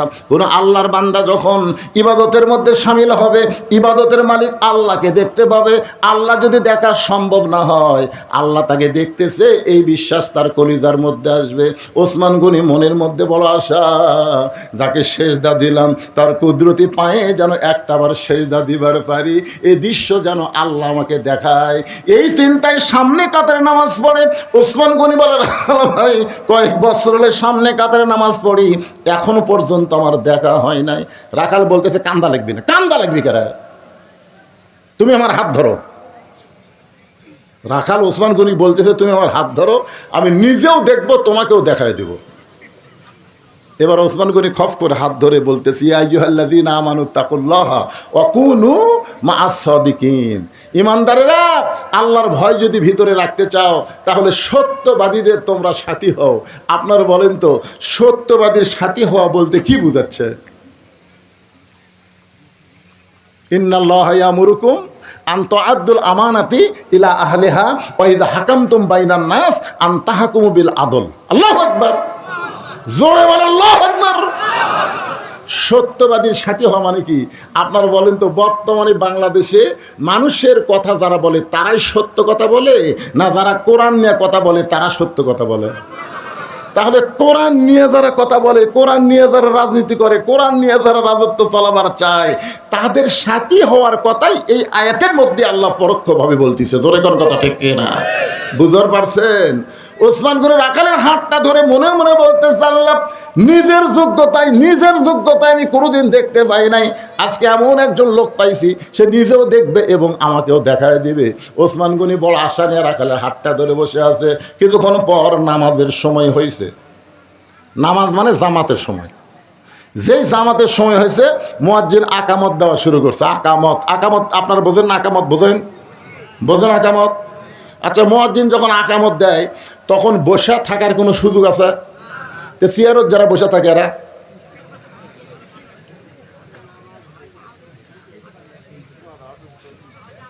এই সিয়ারত যারা বসে থাকে, সিয়ারত, হ্যাঁ, আজ থেকে 20 বছর আগে গোটা বাংলাদেশের কোনো মসজিদ আমি সিয়ার দেখিনি পারে। দিন যাচ্ছে আর সিয়ার বাড়তিছে, ওরা হেঁটে হেঁটে আসে, সিয়ারত বসে হেঁটে হেঁটে আসে। 10 কেজি ব্যাগলে আসতেছে, ভ্যানওয়ালা বলতেছে, চাচা ভ্যানত চড়েন চাচা, বাড়ি পৌঁছা দেবো, 10 টাকা দেবো। 10 টাকার দাম আছে, তুই কি মনে হচ্ছে হাঁটে পারি না? এই 10 টাকা 10 কেজি ব্যাগলে হাঁটে বাড়িতে আসে, ব্যাগ থুয়ে মসজিদ এসে সিয়ার খুঁজতেছে, চাপাত খালি। আপনি জানেন মসজিদে নামাজ পড়লে 27 গুণ সওয়াব, ধরে কোন কয় গুণ? আচ্ছা কিভাবে নামাজ পড়লে 27 গুণ সওয়াব কোন তো? এ কথা কোয়া লাগবে রে, কিভাবে? কাতার বেকা করে না সোজা করে? তো কাতার সোজা করা মানে পায়ের গোড়ালির সঙ্গে গোড়ালি মিল করা লাগবে, তো সিয়ার আর পাও কুটিরে।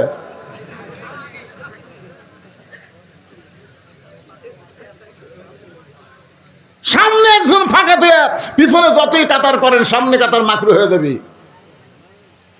এই জন্য সিয়ারত যাই বসছে, ওই জন্য হেঁটে এসে সিয়ারত বসে, তার মানে খাড়া হওয়ার পাওয়ার আর আছে। নামাজের ভিতরে বাইরে 13টা ফরজ, তার মধ্যে একটা ফরজ হলো দাঁড়িয়ে নামাজ পড়া। জোরে কোন কথা ঠিক, কথা কর না কেন ভাই, কথা কর না কেন? 4 জন মুসল্লি ওই সিয়ারের 4 পাও কান্দত নেবেন সহ, যাই সিয়ারত বসে থাকবে 4 জন মুসল্লি 4 পাও কান্দত দিয়ে আস্তে করে বারান্দার থুয়ে আসবেন। ওখানে থুয়ে এসে বলবেন, লা ইউকাল্লিফুল্লাহু নাফসান ইল্লা উসাহা। আল্লাহ বলেছেন যার কষ্ট হবে এমন কিছু আল্লাহ চাপাই দেয়নি। 60 বছর চাকরি করলে সরকার যদি তাকে পেনশন দিবার পারে, 60 বছর করছে, বুড়া বয়সের চাকরি করে পারবি না রে, চোখের পাওয়ার নাই, হাতের পাওয়ার নাই, মাজা ধরে গেছে, এখন বসে থেকে পেনশন দেই। তো জুয়ান বয়সে যারা জামাতের সঙ্গে নামাজ পড়ছে, বুড়া বয়সে যদি পড়বার নাও পারে, যেখানেই পড়ুক আল্লাহ সোয়াবের পেনশন দিয়ে দিবি। জোরে কর, কথা কর না কেন? সরকারের চাইতে আল্লাহর কি দয়া কম নাকি? সমস্ত ইবাদতের মধ্যে নামাজ হলো সরকারি চাকরির মতো ইবাদত। আপনি রোজা যদি না করেন আপনি কাফের হবেন না, হজ যদি না করেন আপনি কাফের হবেন না, যাকাত যদি না দেন আপনি কাফের হবেন না। মান তারাকাস সালাতা মুতাম্মিদান ফাকাত কাফারা, এক ওয়াক্ত নামাজ বাদ দিলেই কাফের। লা সালাতা লা ঈমানা, যার নামাজ নাই তার ঈমান নাই। যখন আসলো ছেলে তখন টাইট, ওই একদিনও মসজিদ আসেনি, বুড়া বয়সে এখন চামড়া ঢিল হচ্ছে, আল্লাহর সাথে মিল দিয়ে সিয়ারত বলছে। এলে ইয়ে আর কি আল্লাহ পছন্দ করবে না? কওমু লিল্লাহি কানিতিন, দাঁড়াও আল্লাহর আনুগত্য নিয়ে দাঁড়াও। যদি সিয়ারি আপনি রুকু সেজদা করবার না পারেন, আপনি দাঁড়িয়ে নামাজ শুরু করেন, দাঁড়িয়ে নামাজ শুরু করেন। যদি রুকু সেজদা করবার না পারেন তখন আপনি সিয়ারে বসেন, আবার যখন ইমাম দাঁড়াবে তখন আবার আপনি দাঁড়ান। যদি নিচে বসবার না পারেন অন্তত দাঁড়িয়ে নামাজ শুরু করা লাগবে। ধরে কোন কথা ঠিক কি না? আমার কথা কি বুঝবার পারলেন ভাইজান? কয় দিনের নামাজ পড়তেছেন, একটু আল্লাহকে খুশি করার নামাজ পড়েন, মনোযোগ দিয়ে শোনেন। যেই মাত্র মুয়াজ্জিন আকামত দেওয়া শুরু করেছে এমন সময় হযরত ওমর মেহরাবের মধ্যে ঢুকছে। আপনারা বলেন তো ওমর মেহরাবের মধ্যে কোন দিক দিয়ে ঢুকলো? দরজা দিয়ে ঢুকবে না, আল্লাহর কোরআন দিয়ে যখন রাষ্ট্র চলবে, প্রত্যেকটা ইমাম হবে এলাকার নেতা। ধরে গণ সুবহানাল্লাহ। ওই মেহরাব বরাবর একটা রেস্ট রুম থাকবে, ওই রুমের মধ্যে ইমাম নেতা রেস্ট করবে। যেই মাত্র আকামত দিয়েছে একটা ছোট্ট দরজা দিয়া হযরত ওমর মেহরাবের মধ্যে ঢুকেছে। যেই মেহরাবের মধ্যে ঢুকেছে ওসমান গনি রাখালের হাতটা ধরে আছে, আর রাখাল খালি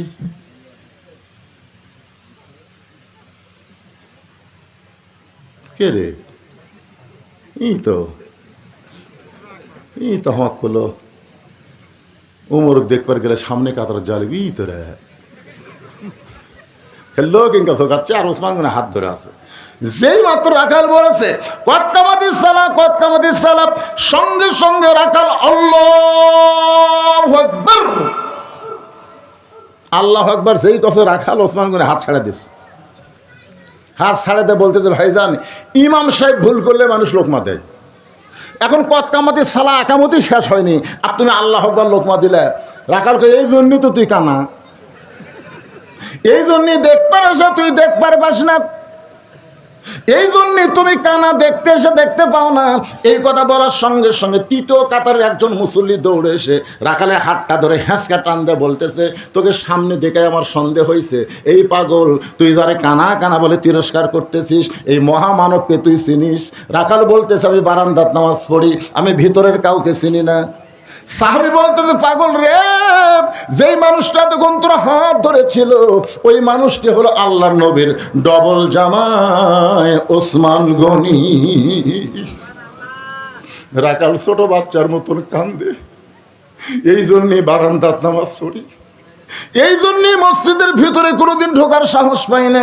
মসজিদের মধ্যে দামি দামি সাহাবি, ওই দামি দামি সাহাবির মধ্যে আমি রাখাল কেমনে যাই? কিন্তু ওই পথিক আমার সর্বনাশ করছে। ওমর ফারুকের দিকে আঙ্গুল দেখায় বলতেছে, ওই পথিক আমার সর্বনাশ করছে। ওই পথিক আমারে কইছে, ওমরকে যদি দেখতে চাও তাহলে মসজিদের সামনে কাতারে দাঁড়াও। সারা জীবনের সাধনা একটা বার শুধু হযরত ওমরকে দেখতে চাই। আর ওমরকে দেখতে এসে ওই পথিক কে যদি আমি দেখতে চাই তাহলে তোমরাই বলো, লোকমা দেওয়া ছাড়া তোমার উপায় নাই। আমি আল্লাহু আকবার লোকমা দিয়া মেহরাব থেকে প্রতীককে সরাই দিব। ওই জায়গায় হযরত ওমরকে আমি এক নজর দেখতে চাই। মসজিদের হাজার হাজার সাহাবীরা কাঁদতেছে। সমস্ত সাহাবীরা যখন কান্দে, রাখাল চিল্লায় বলে, বারান্দায় নামাজ পড়া ভালো, এই ভিতরে কেন কান্দা কান্দি শুরু হয়ে গেল? ওসমান গনি বলে, রাখাল ভাই, ভিতরে কান্দার কারণ হলো তুমি যারে পথিক পথিক বলতেছ তিনি হলেন হযরত ওমর। গাছের গোড়া কাটলে গাছটা যেমন পড়ে যায়, রাখাল তেমনি পড়ে মেহরাবের মধ্যে কাটা মুরগির মতন ছটফট করে। ইয়া আমিরুল মুমিনিন, আমি আপনাকে তওবা পড়াইছি। ইয়া আমিরুল মুমিনিন, আমি আপনাকে মুনাফিক কইছি। ইয়া আমিরুল মুমিনিন, আমি আপনাকে ভণ্ড কইছি। এত কথা বলেছি গো আমি। অদম রাখালকে আপনি কিছুই বলেন নাই। ওমর ফারুক রাখালকে এক টানে মেহরাবের পড়ে যাওয়া থেকে তুলে বুকের মধ্যে চাইপা ধরে কপালে একটা চুমা খায়। সাহাবীরা বলে, আমিরুল মুমিনিন, যে লোকটা নিজেই বলতেছে আপনাকে তওবা পড়াইছে, মুনাফিক কইছে, ভণ্ড কইছে, আর আপনি তাকে বুকের মধ্যে চাইবা কপালে চুমা দিলেন। ওমর ফারুক বলে, সাহাবীরা রে, রাখালের এত কথা হজম করার পিছনে একটাই মাত্র কারণ হলো আমি রাখালকে দেখি নাই। রাখালের ভিতর আমার আল্লাহর কোরআন দেখা যায়। এই কোরআন শুধু শোনার জন্যে না, এই কোরআনকে যদি বাস্তবে আমরা দেখতে চাই তাহলে বাংলার জমিনে আল্লাহর কোরআনের বিকল্প কোনো রাস্তা নাই। এই কোরআন শুধু শুনলে হবে না, বাস্তবে আল্লাহর কোরআনকে আমাদের গ্রহণ করতে হবে। আর কোরআনকে তখনই আমরা গ্রহণ করতে পারবো যখন আমরা কোরআন অনুযায়ী চলব। আল্লাহ এই তাফসীর মাহফিলকে কবুল করুক। সকলে বলে আল্লাহুম্মা আমিন, জোরে বলে আল্লাহুম্মা আমিন। আগামীকাল আবার মাহফিল হবে। আমার ভাতিজা আমির হামজা, মুফতি আমির হামজা আসবেন। আজকে আমি আপনাদের নিয়ে যে আলোচনা করলাম, এখন একটা সংক্ষিপ্ত মোনাজাত হবে। লাভ দাও ওঠেন কেন? এই লাভ দাও ওটা মানে বাড়ি যাওয়ার পারবেন? বাড়ি যাওয়ার আগে কতগুলো হাসপাতাল যায় জানেন আপনারা? সভাপতি সাহেবকেরা তাহলে মোনাজাত করবো। আল্লাহুম্মা আমিন। আল্লাহুম্মা আনতাস সালাম ওয়া মিনকাস সালাম, তাবারাকতা ইয়া যাল জালালি ওয়াল ইকরাম। আল্লাহ, চারিদিকে আজকে বৃষ্টি দেখলাম। আল্লাহ, বাড়ি থেকে বের হলাম বৃষ্টির মধ্যে, নওগাঁতে বৃষ্টি, প্রচুর বৃষ্টি। আল্লাহ, আল্লাহ আজকের মাহফিলকে তুমি কবুল করেছো। আল্লাহ, এত সুন্দর আবহাওয়া, গরমের মধ্যে বৃষ্টি হওয়ার কারণে এখানে ঠান্ডা বাতাস বইতেছে। তোমার হাজার হাজার বান্দা বান্দি আজকের এই মাহফিলে শামিল হলো। আল্লাহ, মেহেরবানি করে আজকের মাহফিল আমাদের সকলের হিদায়াতের জন্য, নাজাতের জন্য, জান্নাতের জন্য আল্লাহ কবুল করে নাও। এই মাহফিলের শুরু থেকে শেষ পর্যন্ত যে আলোচনা হয়েছে আল্লাহ, এর মধ্যে যদি ত্রুটি হয়, ভুল হয়, মাফ করে দাও। এর যা হাদিয়া মঞ্জুর করো সোনার মদিনায় নবী পাকের রওজা মোবারকে আল্লাহ কবুল করো। তামাম আম্বিয়ায়ে কেরাম, আসহাবে কেরাম, তাবিনে কেরাম, তাবা তাবিনে কেরাম, তামাম পৃথিবীর মাটির নিচে যত মুমিন মুমিনা শুয়ে আছে আল্লাহ, সকলের ওয়াফরে হাদিয়া কবুল করো। আল্লাহ, যারা কষ্ট করে মেহনত করে আজকের জান্নাতের বাগান লাগাইছে আল্লাহ, তাদের সকলকেই জান্নাতি কবুল করো। আমরা যারা হাত তুলেছি, রব্বির হামহুমা কামা রব্বায়ানি সগীরা, আল্লাহ আমাদের বাপ মার কবরকে জান্নাত জান্নাতের টুকরা বানিয়ে দাও আল্লাহ। আগামীকালের মাহফিলকে কবুল করো আল্লাহ। যারা আজকে এসেছে, আগামীকাল মুফতি আমির হামজা আসবে, 2-1 4জন করে আরও ধরে নিয়ে আসবে, হাজার হাজার মানুষের সমাগম হবে আল্লাহ। আগামীকালও আসমানটা তুমি ভালো রেখো আল্লাহ। তোমার কোরআনের জন্য আগামীকাল পর্যন্ত মাহফিলটা কবুল করো আল্লাহ। আয় আল্লাহ, আজকের মাহফিলের সভাপতি কবুল করো, অতিথিদের কবুল করো আল্লাহ, সহসভাপতিদের কবুল করো, আলেম ওলামাদের কবুল করো, হাদিস সাহেবদের কবুল করো, মুরব্বীদের কবুল করো আল্লাহ, যুবকদের কবুল করে 5 ওয়াক্ত নামাজি কবুল করো, আমার মা বোনদেরকে পর্দার মধ্যে কবুল করো আল্লাহ। আমি অসুস্থ আল্লাহ, আমার মতো অসুস্থ অবস্থায় যারা হাত তুলেছে সবাইকে সুস্থতার নিয়ামত দান করে দাও আল্লাহ। গোটা বিশ্বের মুসলমানকে আল্লাহ তুমি হেফাজত করো আল্লাহ। এতদিন আমরা গাজার জন্য দোয়া করেছি, ফিলিস্তিনের জন্য দোয়া করেছি, আজকে ইসরায়েলের উপর আগুন জ্বলতেছে, আরও আগুন জ্বলায় দাও আল্লাহ। পৃথিবীর মানচিত্র থেকে ইহুদি ধ্বংস করে দাও আল্লাহ। আল্লাহ আল্লাহ, ভারত মুসলমানদের হত্যা করতেছে, নির্যাতন করতেছে, মসজিদ মাদ্রাসা ভাঙতেছে আল্লাহ। সব ক্ষমতা তোমার হাতে আল্লাহ, তুমি সব দেখতেছো আল্লাহ। মেহেরবানি করে আল্লাহ মুসলমানদেরকে বিজয় দাও, বাংলাদেশের প্রতি রহম করো আল্লাহ। কোরআন অনুযায়ী চলার মতন একটা অবস্থা বাংলাদেশে তৈরি করে দাও আল্লাহ। আল্লাহ আল্লাহ, যে কোরআন শুনলাম বাস্তবে যেন কোরআনকে গ্রহণ করে চলতে পারি এমন তৌফিক আল্লাহ দান করে দাও। কোরআনের বিজয় দাও, কোরআনের বিজয় দাও। সুবহান রাব্বিকা রাব্বিল ইজ্জাতি আম্মা ইয়াসিফুন ওয়া সালামুন আলাল মুরসালিন আলহামদুলিল্লাহি রাব্বিল আলামিন। ওয়াজাল আখিরাতি কালিমাতুন ইনদাল মাউতি। সকলে পড়েন লা ইলাহা ইল্লাল্লাহু মুহাম্মাদুর রাসূলুল্লাহ সাল্লাল্লাহু আলাইহি ওয়াসাল্লাম। আসসালামু আলাইকুম ওয়া রাহমাতুল্লাহ। এ পর্যায়ে কালকে দাওয়াতটা